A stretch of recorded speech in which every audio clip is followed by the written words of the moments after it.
What's up, y'all? Welcome to LowKiThoPodcast, episode 1, technically. As you guys know, last week I dropped a mini-sode where I told y'all a little bit about myself. And here we are, officially, episode 1, the launch. Let's get into it. Alright, so first things first, I want to shout out to you guys that have listened to the last episode and subscribed, liked, shared, commented, follow me on all social medias, and I hope I was able to do that right back, right? Follow you back. If I haven't followed you back, shoot me a DM or something, like poke me or something and let me know, and I would gladly follow you back. I appreciate you guys watching on YouTube. That seems to be where you guys like to watch the most. So I hope that I am exciting enough to have you continue watching on YouTube and listening on Spotify, SoundCloud, Google Podcasts, Apple Podcasts, so on and so forth. At any rate, so my first official episode, and I want to tell you guys, the first thing that we will talk about each and every week will be Dumb Donald. That is Dumb Donald. So, basically, we're going to talk about y'all president. We just going to get that out of our system every week, right? Because he does something that we most assuredly want to talk about in on a weekly basis, almost on a daily basis. So this week's Dumb Donald.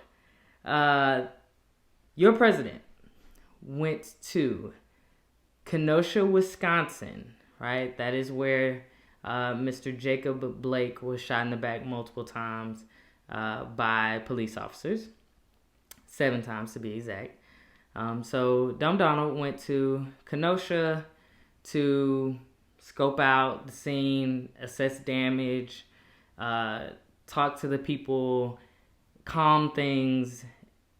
I'm sorry, I thought I was talking about a real president for a minute, my bad. Those are the things that a real president would be going to any particular state that is, or city that is having an uprising to do, right? So your president went, he actually visited, and I have some notes here. He visited Rhodes Camera Shop.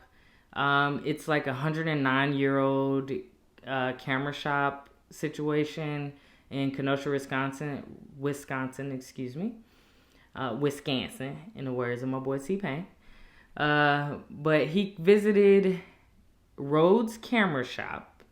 The owner of Rhodes Camera Shop is a man and woman by the name of Tom and Willette Graham. They are the current owners of Rhodes Camera Shop. The White House reached out to them to basically say, hey, would you mind coming to talk to the president? He is coming to your area, knows that your building has been damaged, and wants to talk to you guys. Tom and Willette was like, nah, bruh, we not going for it. So basically they was like immediately, I'm sorry, let me quote Tom. He said, I think everything he does turns into a circus, and I just didn't want to be involved in it. So those are Mr. Tom Graham's words. Shout out to you, sir. Salute. Because you're right. So he declined, the invite. The White House, grasping for straws as they always are, decided that they would reach out to the original owners, or the family of the original owners, which is a man by the name of John Rhodes III. John stood in place of Tom and Willette, which are the actual owners of the business. So I'm not sure why someone who doesn't own the business would be there speaking on behalf of the business. But John was there. He said, I just appreciate President Trump coming today. Everybody here does. Nobody there appreciates President Trump being there, John. Please stop trying to speak on behalf of the people of Kenosha, Wisconsin. They don't want you to speak on their behalf. The people that actually run that business and own that business, that bought it from you in 2011, are not happy that he's there. So please stop trying to speak on behalf of everyone. Anyways, that's what this week's Dumb Donald. So that won't be and hasn't been the only dumb thing he's done this week. He's actually told people in North Carolina to vote twice, but I'll let you guys look that up yourself. So I did bring me a little drink. It's a little ice in my cup here. It's a little ASMR for you guys that are listening only. But, you know, just FYI, might have me a little libation here and there on our, you know, LowKi Tho episodes. I think it'll be a lot of fun that way. This is my first one, but it's not. It's almost gone. So should be some fun tonight. At any rate, next on our list of things to talk about is verses. So shout out to Brandy and Monica that just killed verses this week. I want to talk numbers for a minute before I even get into just what those ladies actually were able to accomplish. So just to give you just for the culture, this is what happened on the Brandy and Monica verses this week. So on Instagram, there were over 1.2 million viewers concurrent. 4.2 million total viewers. On Apple Music, there were roughly 1.8 million viewers. Over 100 million likes. $250,000 raised for When We All Vote, which is a cause, to get people registered to vote. 35,000 people clicked to sign up to vote. That's huge. Huge. 35,000 votes, okay? There were 5 billion plus impressions. I don't even know what that means. I think that means I don't even know what that means. Look it up. But that's a big number. You can give me 5 billion of most anything and I would be happy. It was the number one trending topic, and 2 through 30 were various trends regarding the Brandy versus Monica verses. It was the highest tweeted versus battle ever. 1 million tweets. It surpassed the 2020 VMAs. And roughly 1.9 million tweets globally. So that's just an FYI of what Brandy and Monica were able to do with this versus battle, which is crazy. I'm Team Brandy, for the record. And it's mostly because I just think people just tried to count Brandy out. Like, yeah, Monica is for the culture, and Monica really is for the hood. She for these streets if we just be in 1,000. But I think Brandy was just the underdog in this one. So I just had to go for Brandy. I mean, and she killed it. She really did. And she won in a number of ways. And we're not even going to go into all the details.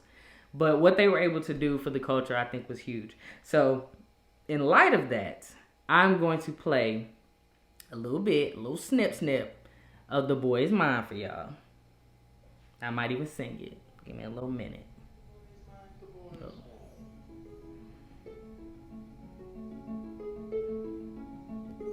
Such a classic.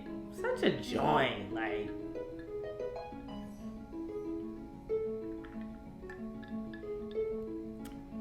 grab your cup. If you don't have one, go grab one. Excuse me, can I please talk to you for a minute? Remember, Brandy tried to start early on this. She couldn't remember. You look kind of familiar. It's lit. I just wanted to know, do you know somebody named, you know his name? Oh yeah, definitely. I know. Grab your drinky drinks right now. We're gonna have a little two-step moment. I can't dance, y'all, for real.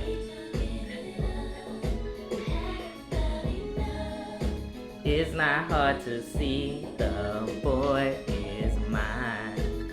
I'm sorry that you seem to be confused. He belongs to me. The boy is mine. Hey.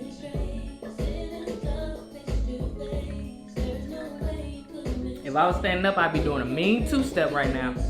But I'm doing like a sit-down two-step. If you want to see it, go to my YouTube channel, LowKi Tho.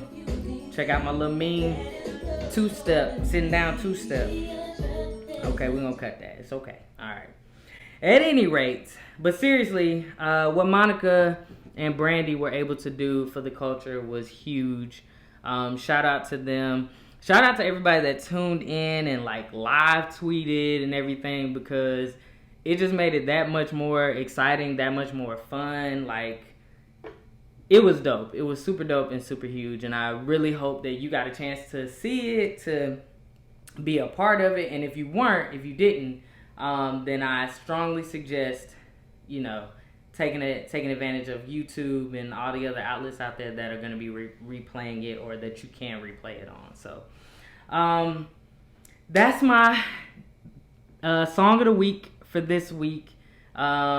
Every week I'm going to do a song of the week, and it's not going to necessarily be a song that came out this week. Most of the time it's just going to honestly be a song that I was feeling for the week, or a song that maybe had a huge impact on the culture for the week, such as The Boy Is Mine, Brandy featuring Monica. Okay, I don't want to put that out there, okay? But seriously, just to kind of get into the thick of things and really get into the meat of this week's episode. So, I'm sorry, let me back up. Before I do that, if you're not watching on YouTube, I want to let you know that I am wearing an HBCU t-shirt, Fayetteville State University. This is my alma mater, Fayetteville State University. Shout out, go Broncos. And it is located in Fayetteville, North Carolina. I plan to shout out HBCUs pretty regularly, so get ready as you tune in. But check out Fayetteville State University if you got any kids or cousins or nieces or nephews, or you yourself are thinking about going back to school.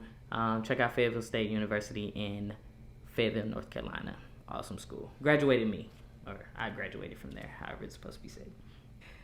Okay, so this week's episode is going to be about coping with the loss of someone who is a total stranger, right? So the inspiration that is drawn from the loss of a legend, a hero, a just all around fantastic human being by the name of Chadwick Boseman. So as you guys well know, last week actually, we lost Chadwick, aka Black Panther, aka Jackie Robinson, aka James Brown, aka, I mean, the list goes on, right? So, but we lost a hero.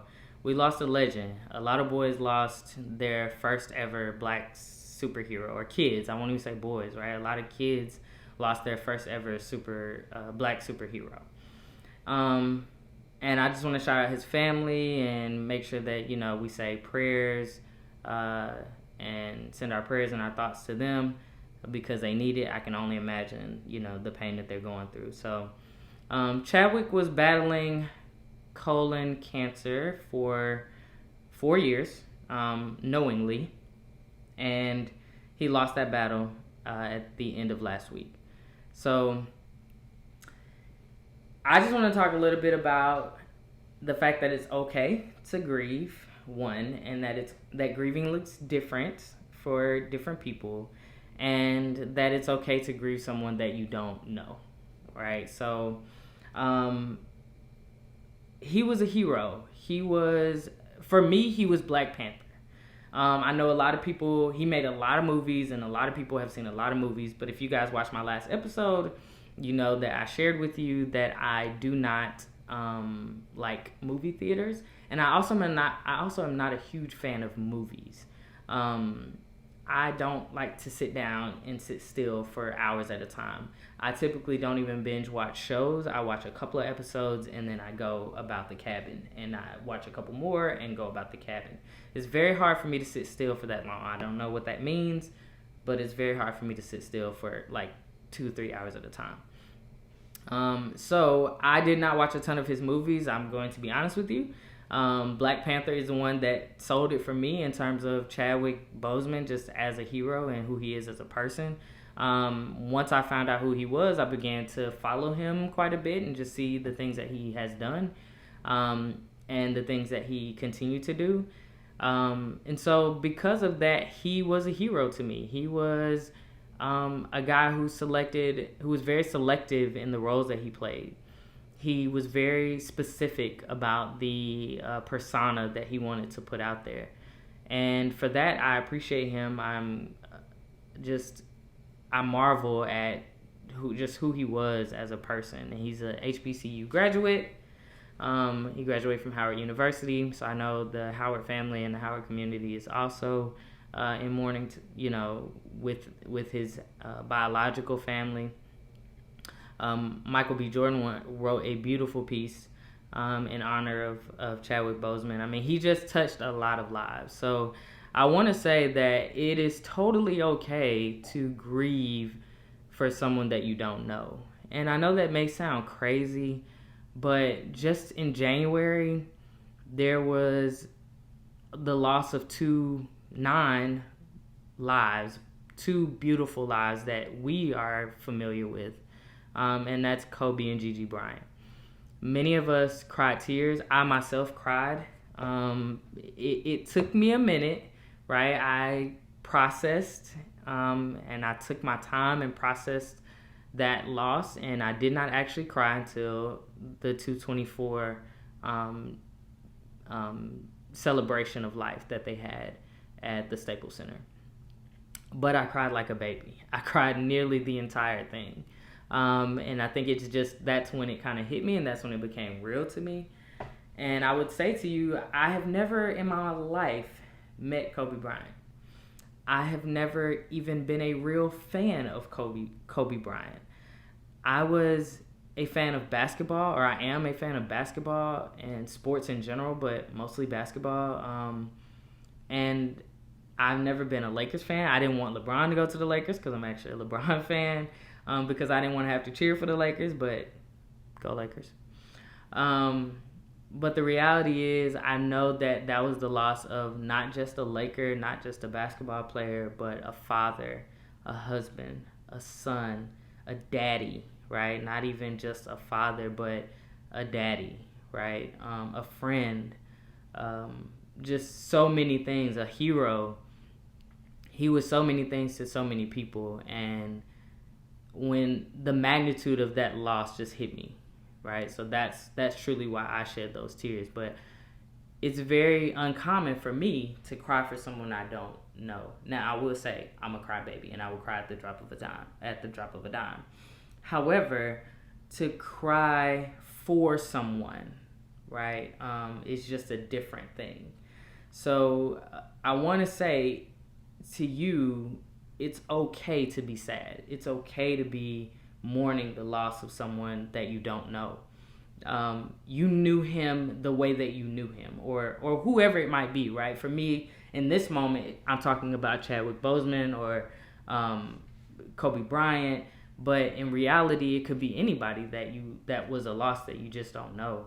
And I would say, and I would encourage you to mourn and truly grieve that loss, because it is a loss, and it can compile and turn into something not healthy for you if you don't grieve appropriately. I am an avid supporter and champion for therapy, especially for Black people. I think we go through a lot that we internalize.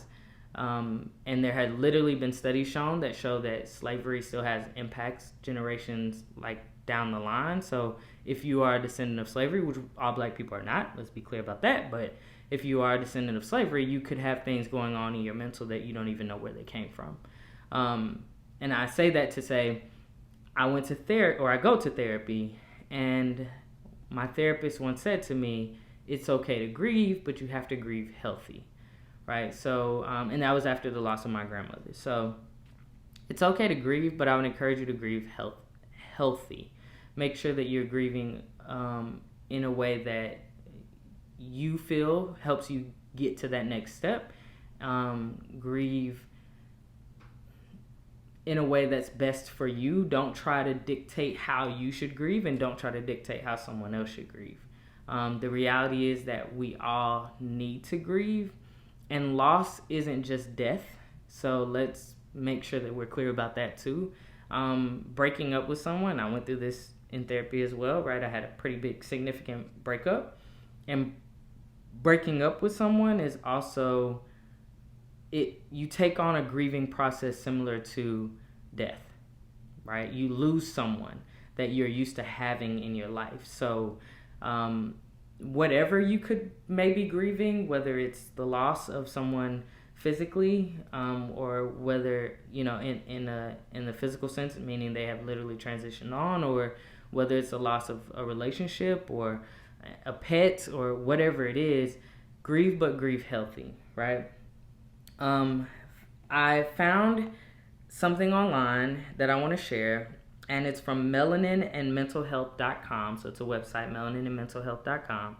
And it just talks about why you kind of grieve people you never met. I shared it on my Facebook page.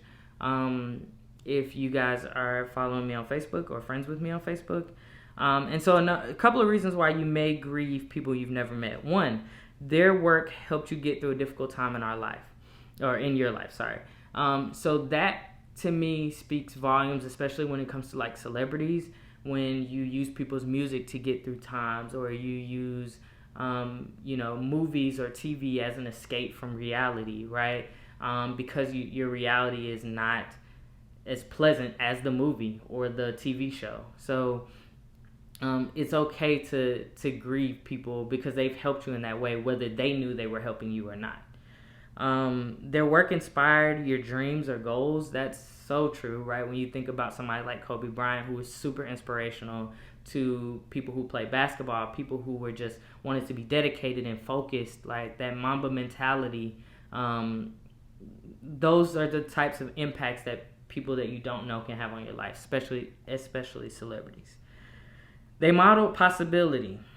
Their death triggers grief of a previous loss. That's so true, right? When I was watching Kobe's dedication, him and Gianna's dedication, I was constantly thinking of the losses that I've had in my life. Most especially the loss of my mother's mother, which is my grandmother. That was the hardest loss I've ever had in my life. It was one of the only. I haven't. My wife and I were just talking the other day about deaths that we've had in our family, and I honestly, thank God, haven't had a lot of death in my family.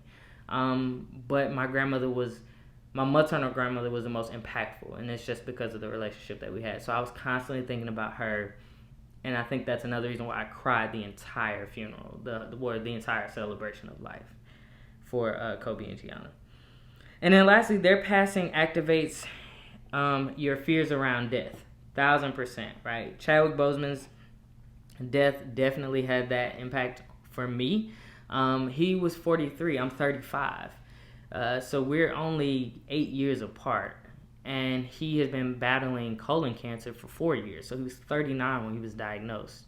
I'm 35, right? And I have some of my own health issues that I know I need to do things better. I gotta exercise more. I gotta eat more healthy. And all I could think about was what he's leaving behind and his family and how impacted they are. I shared on my Facebook page a picture of Chadwick, and he was smiling. He had the most beautiful and infectious smile. Just literally lights up a room. And I was the only thing I could think about is the fact that his wife will never see that smile again. And it broke my heart. I mean, I had tears in my eyes when I thought about the fact that his wife would never see his smile again. So it made me think like, oh my God, what happens if I'm in that position, or if I put my family in that position, right? So I start to think about my own mortality. And that's scary. If you have never thought about your own mortality before, lucky you. But when you start to think about your own mortality and the way that you impact it on a day-to-day basis, it can be very scary. So to that, that is one of the major reasons why Chadwick his death made such an impact on me recently. But I guess in closing, I'll say one of the things I loved about him, one, was his passion for people. He loved people. He was visiting sick kids at hospitals while he was literally sick. He wanted to put out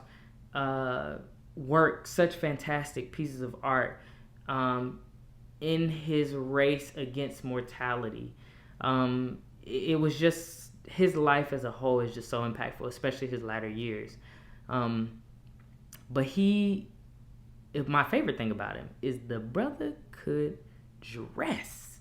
I mean, if you go look at pictures of Chadwick, like at award shows and at like red carpets, he was so clean all the time. Like, his looks were just bar none. Like, the brother could dress. I feel like Michael B. Jordan dresses really well.